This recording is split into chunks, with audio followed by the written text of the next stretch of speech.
अस्सलामुअलैकुम to everyone. तो क्या हाल चाल है जनाब आप सबके। मुझे उम्मीद है आप सब बिल्कुल ठीक होंगे और मेरी दुआ भी यही है कि आप लोग जहाँ रहें खुश रहें, आबाद रहें और अल्लाह का शुक्र I am also perfectly all right अल्हम्दुलिल्लाह। And welcome to another vlog. तो जनाब अम्मी के घर से मैं अपने घर में आ चुकी हूँ और मुझे ऑलमोस्ट 2 डेज़ हो गए अपने घर में आए हुए। और आज मतलब मौसम इतना मज़े का हो गया, यकीन ही नहीं आ रहा कि गर्मियाँ हैं और जुलाई का मंथ है। मतलब इतनी ज़्यादा गर्मी, इतनी धूप, इतना टेम्परेचर के बाद जब एकदम ठंडी हवा चलती है और साथ में हल्की हल्की बूंदाबांदी हो तो यकीन करें दिल इतना खुश हो जाता है। वो कहते हैं ना कि वाकई दिल झूम उठता है। और मेरे दिल का जो मौसम है ना वो बाहर के मौसम से रिलेट करता है। बाहर का मौसम अच्छा होता है तो मेरा मूड भी फ्रेश हो जाता है, चाहे जितने भी काम हों, चाहे इर्द गिर्द जितना भी कुछ बुरा हो, लेकिन मेरा जो दिल है ना वो मौसम से बहुत रिलेट करता है। और जो बैड न्यूज़ मुझे घर आते ही मिली है ना सुनने को, वो भी मैं आपसे आगे चल के व्लॉग में शेयर करती हूँ। तो सबसे पहले तो घर आते यही काम होता है कि अनपैकिंग की जाए, सारे लगेज जो हैं वो खाली कर दिए जाएँ। तो मैं भी वही काम कर रही हूँ। इतना मतलब भारी काम लग रहा था और इतना गंदा मेरा रूम हो रहा था और मुझे हर जगह डस्ट नज़र आ रही थी। और मैं हस्बैंड के साथ साथ शिकवे भी कर रही थी कि आपने मेरे पीछे से जो है ना इस दफ़ा क्या किया। अदरवाइज़ जब भी मैं घर आती थी ना इतना मुझे साफ़ सुथरा कमरा, वॉशरूम, मतलब हर चीज़ नीट एंड क्लीन मिलती थी। इवन कि वो बेडशीट भी चेंज कर देते थे। बट इस दफ़ा मुझे लगता है उन्होंने बड़ी छुट्टियां एंजॉय की हैं, पीछे से कुछ भी नहीं किया, बैठ के खाते पीते रहे हैं। तो मैं उनसे शिकवे भी कर रही थी और साथ साथ अपने काम भी कर रही थी। सबसे पहले तो मैंने कहा अनपैकिंग करूं क्योंकि बच्चों की चीज़ें आते ही चाहिए होती हैं, कभी पैम्पर, कभी सेरेलैक, कभी ये निकालो, लोशन, पाउडर, एवरीथिंग। तो सबसे पहले मैंने अनपैकिंग का काम किया, अपने कपड़े सारे अनपैक किए, सारे बैग खाली किए, बच्चों की क्लॉजेट सेट कर दी। उसके बाद यकीन माने मैंने पूरा दिन लगाकर एक एक चीज़ उठाकर जो है ना वो अच्छे से डीप क्लीन किया है। और साथ साथ मेरे सलमान से गिले शिकवे भी जारी थे कि इस दफ़ा आपने कुछ भी ख्याल नहीं किया, मुझे घर आते सारी डीप क्लीनिंग करनी पड़ रही है। और वो लेम एक्सक्यूज़ दे रहे थे कि कल बहुत ज़्यादा आंधी चली है ना, हवा में काफ़ी मिट्टी थी तो इसलिए आपको हर जगह मिट्टी नज़र आ रही है, अदरवाइज़ बिल्कुल साफ़ सुथरा था। खैर मुझे करना तो था और साथ साथ गिले शिकवे भी करती रही और सारा काम भी मैंने डन कर लिया। उसके बाद ही सुकून आता है जब आप अपना सारा काम कंप्लीट कर लेते हैं। और अच्छा, मैं आपसे बैड न्यूज़ शेयर करती हूँ।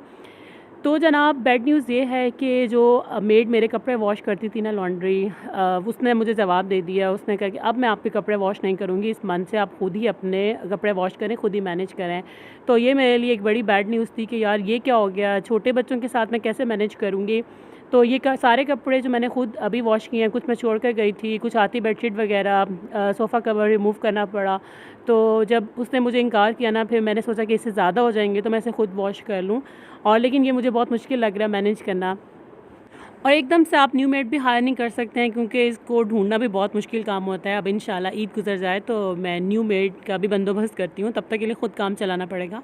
अच्छा, अब मैं आपसे कुछ चीज़ें शेयर करती हूँ जो मुझे मेरी मदर ने दी। मेरी मदर ने मुझे हैंडसम अमाउंट दी कि तुम कुछ भी ले लो और जो तुम्हें लेना है तुम ले लो। तो जो बच्चों की टॉयज़ है ना, फिर मैंने अपनी पसंद से लिए, लेकिन ये सब कुछ मेरी मदर की तरफ से ही है। जब मैं टॉय सेक्शन में गई तो मुझे ये बैग नज़र आया तो मैंने सोचा कि यार अब थोड़ा सा ना फ़ारिस की एजुकेशन की तरफ अटेंशन दी जाए। काफ़ी उसने खेल कूद लिया, अब उसकी स्कूलिंग स्टार्ट होनी है तो थोड़ी सी मैं उसकी बेस बनाऊँ। तो मैंने एक बैग लिया ताकि मैं इसके एक बैग रेडी करूँ, प्रॉपर बुक्स वगैरह लूँ और इसे थोड़ी सी होम ट्यूशन दूँ ताकि ये जब स्कूल के लिए जाए तो इसकी बेस अच्छी हो। और उसके बाद मैंने कहा कि बच्चे फ़िज़िकल एक्टिविटीज़ तो काफ़ी करते रहते हैं, थोड़ा सा ब्रेन डेवलपमेंट के लिए, ब्रेन एक्टिविटी के लिए ये एक पज़ल लेती हूँ। ये काफ़ी बड़े बड़े इसके पीसेस थे ताकि बच्चा इजीली जो है ना ये पज़ल सॉल्व कर ले। वो छोटे छोटे वाले जो होते हैं ना वो भी बच्चे को थोड़ा सा डिफ़िकल्टी फ़ील होती है। तो ये मैंने कहा इसको इंट्रोड्यूस कराती हूँ कि ये कैसा इसको सॉल्व करता है और कितना इसका जो माइंड है ना वो फ़ौरन रिएक्ट करता है। तो इस तरह के कुछ टॉयज़ थे, मैंने कहा चलो अब मैं फ़ारिस के लिए लेती हूँ। और वैसे भी मुझे लगता है कि काफ़ी इसका टाइम वेस्ट हो गया है और 3 साल से ऊपर हो गया है। और 3 साल के ऊपर के जो मंथ मैं काउंट करती हूँ ना, 4-5, मुझे लगता है इसके मैंने वेस्ट कर दिए हैं। इसकी स्कूलिंग जो होम स्कूलिंग है ना वो काफ़ी देर पहले स्टार्ट करवा देनी चाहिए थी। और सलमान मुझे यही कहते रहते हैं तुम इसको ज़ाया कर रही हो, तुम इसको ज़ाया कर रही हो, लेकिन नहीं, अल्हम्दुलिल्लाह मुझे अपने आप बिलीव है कि मैं इंशाल्लाह इसकी जो होम स्कूलिंग है ना वो स्कूल जाने से पहले करवा दूँगी। और अब इंशाल्लाह ईद गुज़रते ही मेरी जो फ़र्स्ट प्रायोरिटी होगी ना वो बस इसकी एजुकेशन होगी, क्योंकि बच्चा अच्छा पढ़े तो माँ बाप को क्रेडिट दिया जाता है और बच्चा अच्छा ना पढ़े तब भी उसकी माँ को ही क्रेडिट दिया जाता है। अच्छा, ये वाला जो बियर है ना ये फ़ारिस ने ख़ुद लिया और मैं कभी भी सॉफ्ट टॉयज़ नहीं लेती हूँ बच्चों के लिए, मुझे बिल्कुल भी अच्छे नहीं लगते हैं। तो ये बहुत गंदे हो जाते हैं, फिर इन्हें वॉश करना मुश्किल होता है और वैसे भी मुझे बड़ी चिढ़ है, मैं इस तरह के सॉफ्ट टॉयज़ बिल्कुल भी रूम में रखना या घर में रखना पसंद नहीं करती हूँ। तो ये फ़ारिस ने पहले पिंक कलर का लिया, देन आई सेड बेटा ये बेबी गर्ल्स के लिए होता है, आप ब्लू वाला लो। हाँ, हमने खुद ही वैसे कलर इंट्रोड्यूस करा दिए बच्चों को, जो पिंकिश चीज़ें होती हैं उनको देख के वाकई माइंड में आता है ये गर्ल्स के लिए हैं, और ब्लू वाली चीज़ें देख के लगता है वाकई ये बॉयज़ के लिए हैं। तो अब तो मैं गर्ल्स सेक्शन को देखती हूँ ना, जब मैं स्पेशली कपड़ों की शॉपिंग करने जाती हूँ तो मुझे अपने आप पे बड़ा थोड़ा तरस आता है, क्योंकि मेरी इतनी बोरिंग शॉपिंग होती है, बॉयज़ की शॉपिंग बहुत बोरिंग होती है, और गर्ल्स सेक्शन को देख के मेरा दिल बड़ा वो हो रहा होता है कि मेरे पास भी अगर डॉटर होती तो फिर मैं उस सेक्शन का राउंड लगाती और उनकी एसेसरीज़, शूज़ कितना मतलब मैं मैचिंग करवा रही होती।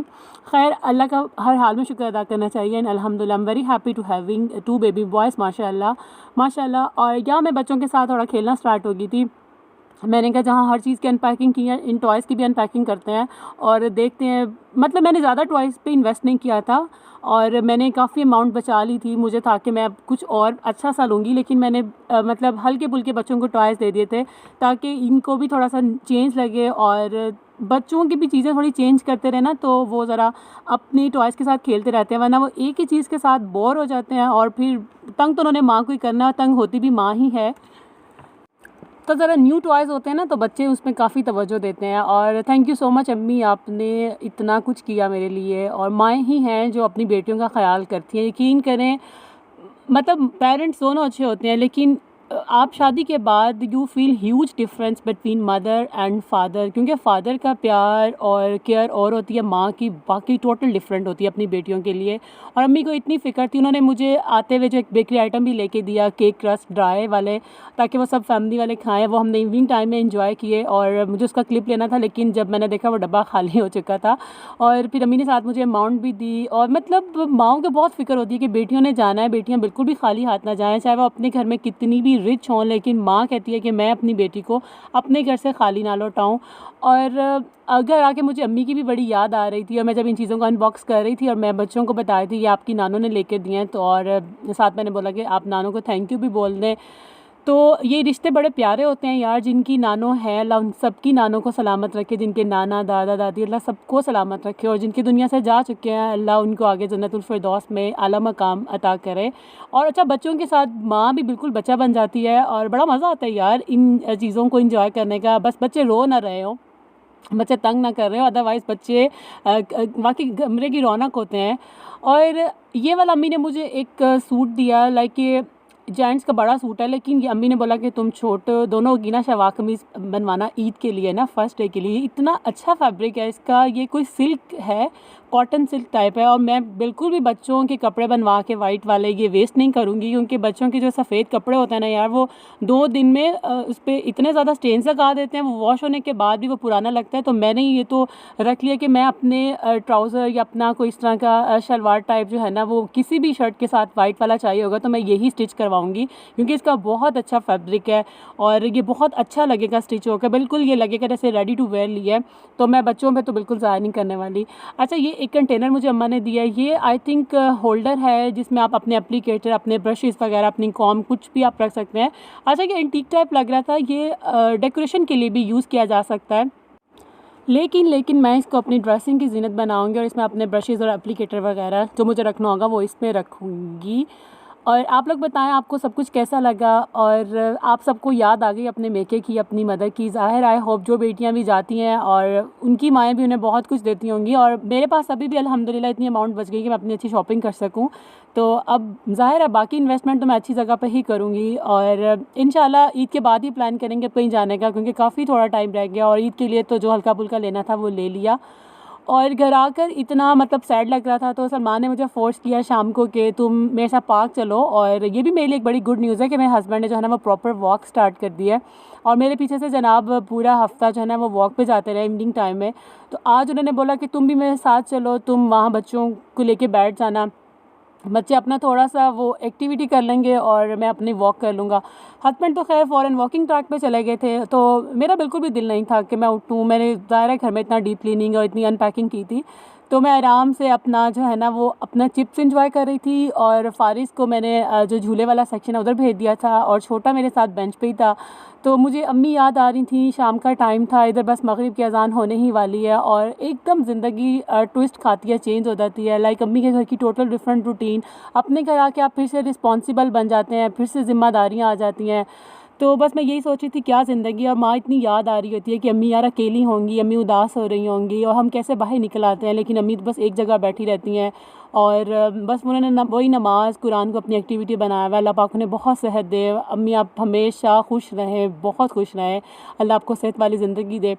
तो बस मेरी आज की वीडियो तो बस यही थी, और आई होप आपको अच्छी लगी होगी। अगर आप चैनल पर न्यू हैं तो प्लीज़ चैनल को सब्सक्राइब ज़रूर कर दिया करें, और वीडियो को लाइक भी ज़रूर किया करें, और लाइक करते हैं तो शेयर भी कर दिया करें। मेरी तो पूरी कोशिश होती है कि मैं अपनी तरफ से कोई अच्छी वीडियो ही लेकर आऊँ, कि अच्छा व्लॉग ही अपलोड करूँ, लेकिन आप लोग भी अपना थोड़ा सा प्यार दिखाया करें। हम लोग इतनी मेहनत से यार वीडियोस बनाते हैं, स्पेशली 2 बच्चों के साथ, तो बहुत ज़्यादा टाइम लग जाता है। खैर, अपना रखिएगा बहुत सारा ख्याल। थैंक्स फॉर वॉचिंग, बाय, अल्लाह हाफिज़।